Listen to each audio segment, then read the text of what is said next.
The Kennedy transition. It sprang from the simplest, most benign of objectives. John Kennedy wanted the welfare program to be a force for social progress. In his Welfare Wrote, Congress in 1962, he messaged to, "The goals of our public welfare program must be positive and constructive, must stress the integrity and preservation of the family unit. It must contribute to the attack on dependency, juvenile delinquency, family breakdown, illegitimacy, ill health, and disability. It must reduce the incidence of these problems, prevent their occurrence and recurrence, and strengthen and protect the vulnerable in a highly competitive world." Unexceptional as his words sound today, Kennedy was engaged in a major departure from precedent. No president, not Eisenhower, nor Truman, nor Franklin Roosevelt, nor any of their predecessors, had seen the federal role in this light. Understanding how recently our assumptions about the function of welfare were transformed is essential to understanding the nature of the changes that took place in the mid to 1960s and thereafter. We begin, therefore, with the 1950s. 1950 to 57, last years of the traditional consensus. The 50s saw the last years of a consensus about the purpose of welfare that had survived with remarkably little alteration since the Republic was founded and, for that matter, could trace its roots to the poor laws of Elizabethan England. Its premise was elemental. A civilized society does not let its people starve in the streets. It makes a decent provision, as Samuel Johnson put it, for those who would otherwise be destitute. This decent provision was hedged with qualifications. For more than 3 centuries, the mainstream of Western social thought among intellectuals and the general public alike held that welfare was pernicious at bottom, a bounty on indolence and vice. 2. Why? Because whereas some people are the deserving poor, the involuntary unemployed, and the helpless, as the first poor law categorized them, others are the undeserving poor, the vagrant taking advantage of the community's generosity. Thus the dilemma: how is a civilized society to take care of the deserving without encouraging people to become undeserving? How does it do good without engendering vice? The dilemma was taken for granted. The very existence of a welfare system was assumed to have the inherent, intrinsic, unavoidable effect of undermining the moral character of the people. Not working is easier than working. Not saving is easier than saving. Shirking responsibility for parents and spouses and children is easier than taking responsibility. It was seen as a truism that a welfare system was perpetually in danger of tilting the balance in favor of the easy way out. The voices for expressing this age-old fear have varied. In 1950, a family court judge in New York City was colloquially indignant. "Every day, sitting in court, I amass new evidence that the relief setup is sapping will to work, that it is encouraging cynicism, petty chiseling, and barefaced immorality." 3. But the message was really no different from the more fastidious language of those who were trying to prevent pauperism in the New York of a century and a half earlier. Is not the partial temporary good which accomplish more than counterbalanced by the evils that flow from the expectations they necessarily excite, by the relaxation of industry, which such a display of benevolence tends to produce, by that reliance on charitable aid, in case of unfavorable times, which must unavoidably tend to diminish that wholesome anxiety to provide? The Kennedy transition. For the wants of a distant day, which alone can save them from a state of absolute dependence, and from becoming a burden on the community, the message was unchanged, and so was the shortage of solutions. No one could devise a system that satisfied both the urgings of compassion and the sterner demands of morality. During much of the 19th century, the most enlightened mode of care was thought to be the almshouse. Its principal advantage, or so its advocates argued, was that the recipients were under the constant tutelage of the almshouse's staff.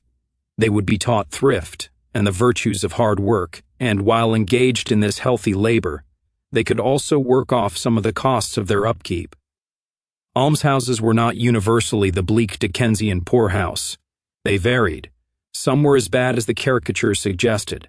Others were well-designed, well-staffed facilities that were the forebears of our great public hospitals, Bellevue in New York City, for example.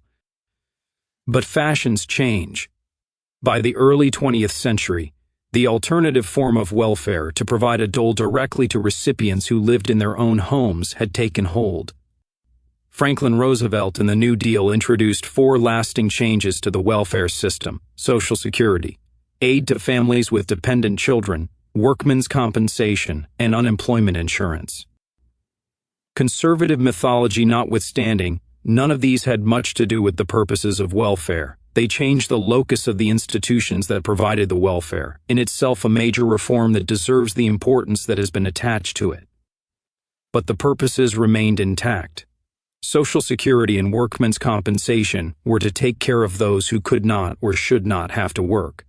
Unemployment insurance was to take care of workers thrown out of jobs for reasons beyond their control. AFDC was to take care of widows with small children. In each instance, the population being assisted was made up of upstanding citizens who had gotten a tough break or were too old to be expected to support themselves. Nothing in the New Deal provided help just because a person was poor or hampered by social disadvantages. So matters stood in the 50s. Virtually all welfare expenditures went for cash grants and, with the most trivial exceptions, were spent on people whose indispensable claim to government help was that they had no job and no alternative means of support. The appropriate size of the dole was defined in the 50s as it had been in the past. It was to be adequate, if used frugally, to purchase life's necessities. Whether the recipient was wise enough or responsible enough, a generous revolution. To use it carefully was not the government's business, and with the Great Depression over, it was not the government's business to help the welfare recipient escape from dependency. They were supposed to do that themselves if they weren't too old or too sick, by eventually finding a job. 1958 to 60, strains in the consensus. By the late 50s, widespread dissatisfaction had developed with this state of affairs. 2 broad, very different perceptions of the welfare system had fed the dissatisfaction. On the right, and among large numbers of blue-collar Democrats, there was increasing resentment at the permanency of welfare. It was acceptable to provide for the aged and disabled, they agreed. It was acceptable that a worker get unemployment checks while looking for a new job. But it was quite another thing for society to be supporting a healthy adult year after year. AFDC was the focal point for the resentment.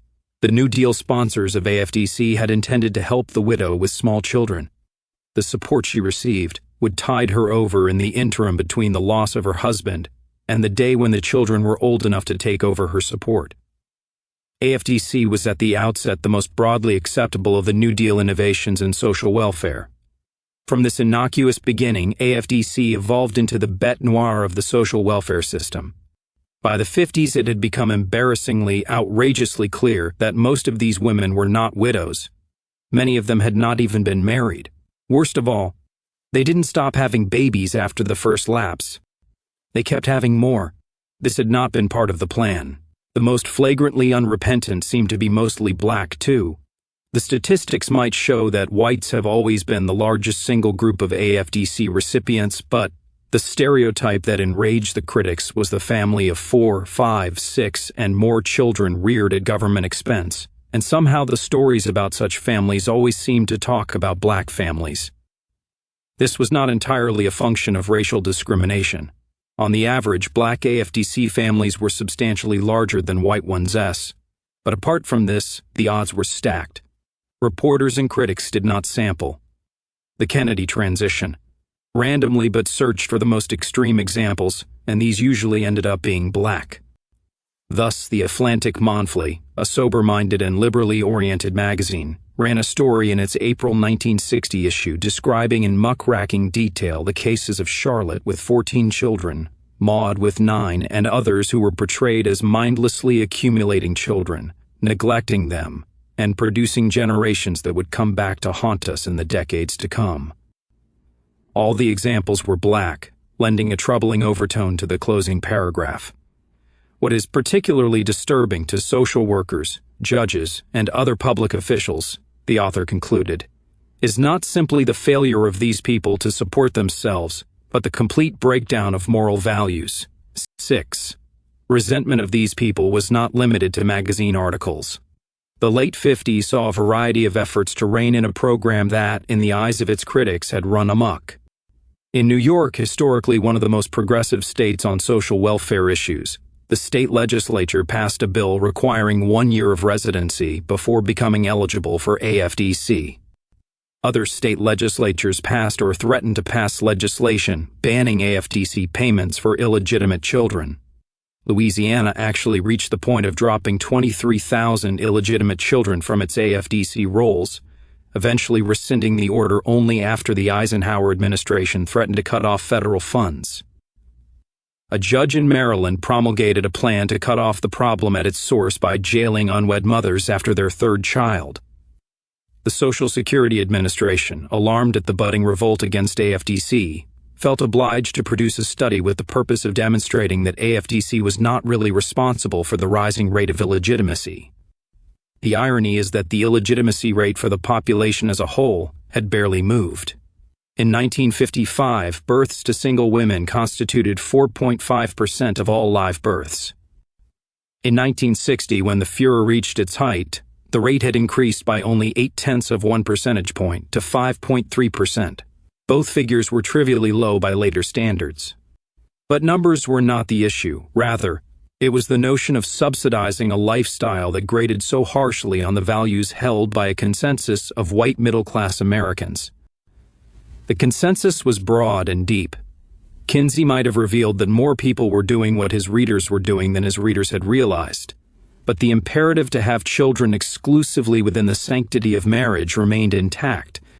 It was not part of a preferred value system, but of the only system that the white American, middle class and working class, accepted as valid. Alternative lifestyles was an idea whose time had yet to come. At the same time that voices from mainstream America were inveighing against the welfare mother, leaders of the left and minorities of all political persuasions were beginning to express their outrage at what they saw as pervasive injustice in the American system. For Michael Harrington, who would later play a leading role in rediscovering poverty, 1958 was the year when it all started to come together. That autumn, he writes in his memoirs, the 60s were beginning to stir within the 50s. The McCarthyites were in retreat. Martin Luther King Jr. had appeared in Montgomery, Alabama in 1955, and the first black mass movement in the South since the days of Booker T. Washington had coalesced around him. And, thanks to the National Association of Manufacturers and other conservative business forces, 1958 was also a year of liberal labor resurgence. Right-to-work laws were on the ballot in a number of states, including Ohio, California, Colorado, and Washington.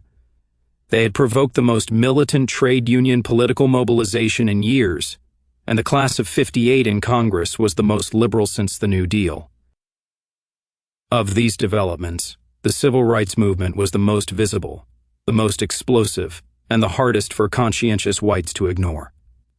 The statistics on unemployment and wages, on infant mortality and life expectancy, on education and voting registration, the open sanctioned discrimination in everything from union membership to access to lunch counters to admission to universities, all were counterpoint to the articles about the Charlottes and Mauds on the dole.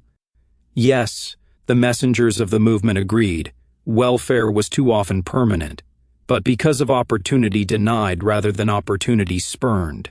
If it is hard in the 1980s to recapture the seamlessness of the middle-class consensus about illegitimate children, it is equally hard to recapture the uncomplicated moral monopoly held by the early civil rights workers.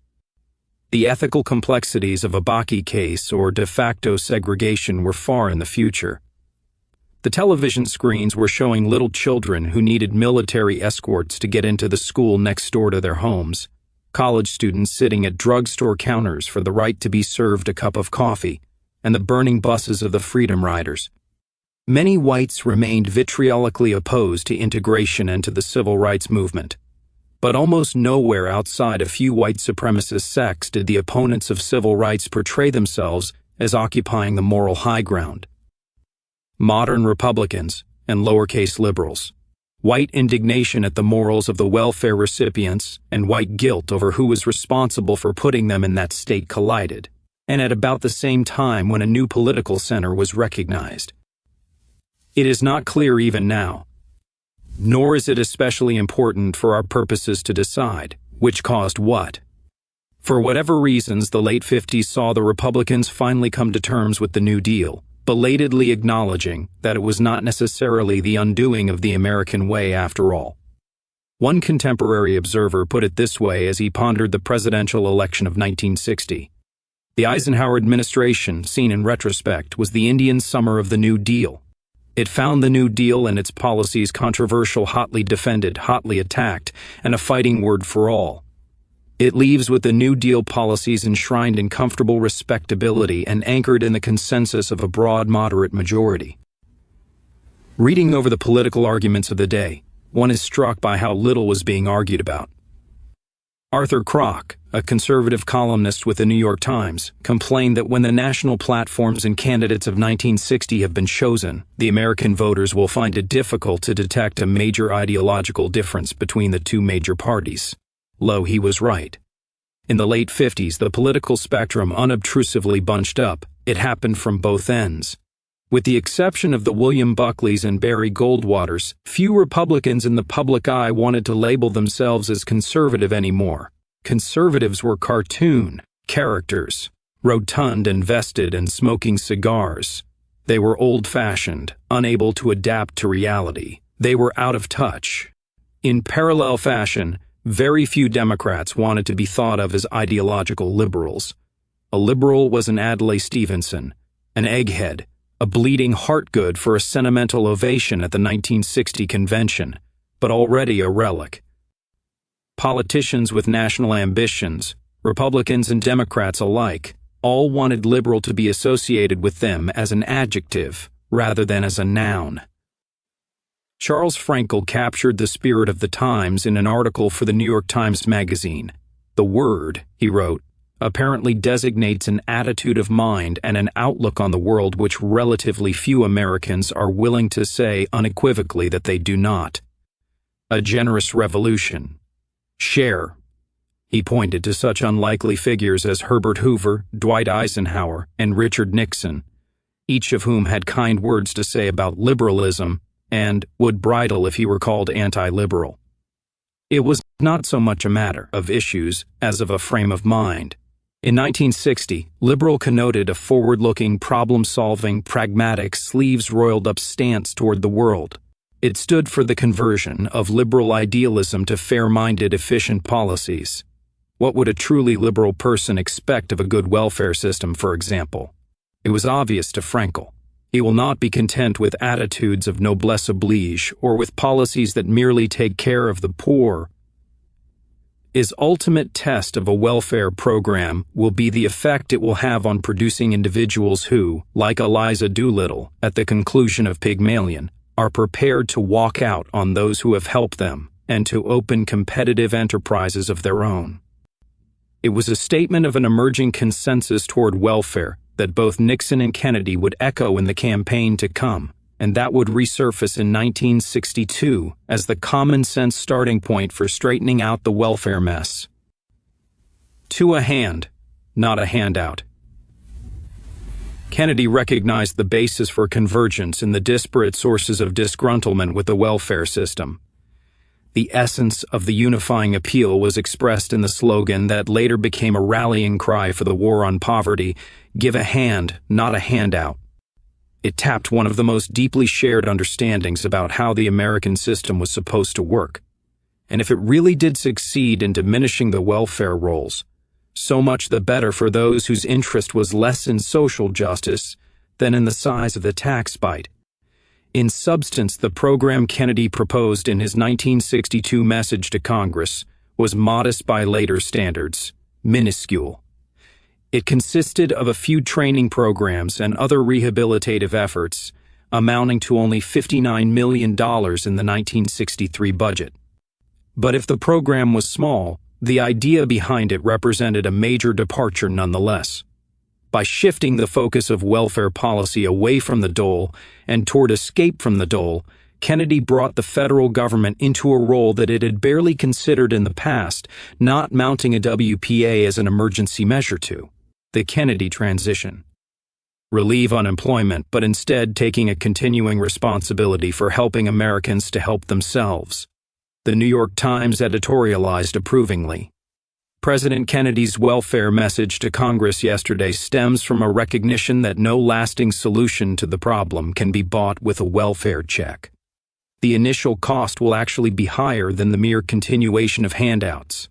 The dividends will come in the restoration of individual dignity and in the long-term reduction of the need for government help. The Times' earnest warning that the initial cost will actually be higher than the mere continuation of handouts turned out to be monumental understatement.